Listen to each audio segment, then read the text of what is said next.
ನಮಸ್ಕಾರ, welcome to my mini vlog. ನಾನಿವತ್ತು night ಡಿನ್ನರ್ಗೆ ಸ್ಪೆಷಲಾಗಿ ಅಕ್ಕಿ ರೊಟ್ಟಿ ಜೊತೆ ಚಿಕನ್ ಗ್ರೇವಿಯನ್ನು ಮಾಡಿದ್ದೆ.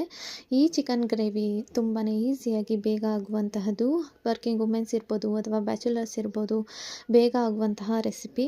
ಇವ್ರಿಗೆಲ್ಲ ಹೆಲ್ಪ್ ಆಗುತ್ತೆ ಅಂತ ಈ ರೆಸಿಪಿಯನ್ನು ತೋರಿಸ್ತಾ ಇದ್ದೀನಿ. ಮೊದಲಿಗೆ ಈರುಳ್ಳಿ, ಹಸಿಮೆಣಸಿನ್ಕಾಯಿ, ಕೊತ್ತಂಬರಿ ಸೊಪ್ಪು, ಪುದೀನ ಸೊಪ್ಪು ಅದೆಲ್ಲವನ್ನು ಕಟ್ ಮಾಡಿ ಒಂದು ಕಡೆ ಇಟ್ಕೊತಾ ಇದ್ದೀನಿ.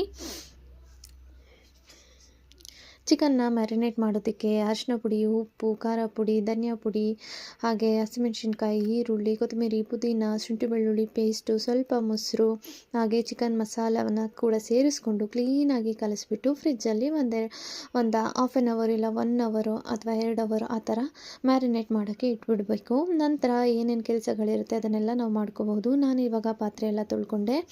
ಈಗ ನೋಡಿ, ಒಂದು ಕುಕ್ಕರ್ಗೆ ಸ್ವಲ್ಪ ಎಣ್ಣೆಯನ್ನು ಹಾಕ್ಕೊಂಡು ಬೇಸಿಕ್ ಮಸಾಲೆಗಳು, ಚಕ್ಕೆ, ಲವಂಗ, ಸೋಂಪು ಅದನ್ನೆಲ್ಲ ಹಾಕಿ ಮ್ಯಾರಿನೇಟ್ ಮಾಡಿರುವಂಥ ಚಿಕನ್ ಕೂಡ ಸೇರಿಸಿ ಸ್ವಲ್ಪ ನೀರನ್ನ ಕೂಡ ಸೇರಿಸ್ಕೊಂಡು 2 ವಿಷಲ್ ಹಾಕಿಸ್ಕೊಂಡ್ರೆ ಚಿಕನ್ ಗ್ರೇವಿ ಸಕ್ಕತ್ತಾಗಿರುತ್ತೆ. ತುಂಬಾ ಜ್ಯೂಸಿ ಆಗಿರುವಂತಹ ಚಿಕನ್ ಗ್ರೇವಿ. ಜೊತೆಗೆ ನಾನು ಅಕ್ಕಿ ರೊಟ್ಟಿ ಕೂಡ ರೆಡಿ ಮಾಡ್ಕೊಳ್ತಾ ಇದ್ದೀನಿ. ನೋಡಿದ್ರಲ್ಲ, ತುಂಬಾ ಈಸಿಯಾಗಿ ಆಗುವಂತಹದ್ದು. ಬೆಳಗ್ಗೆ ನಾವು ಕೆಲಸಕ್ಕೆ ಹೋಗೋಕ್ಕೂ ಮುಂಚೆ ಈ ಥರ ಮ್ಯಾರಿನೇಟ್ ಮಾಡೋದ್ರೆ ಬಂದುಬಿಟ್ಟು ಆರಾಮಾಗಿ ಮಾಡ್ಕೋಬಹುದು. ಈ ರೆಸಿಪಿ ಇಷ್ಟ ಆಗಿದ್ರೆ ಲೈಕ್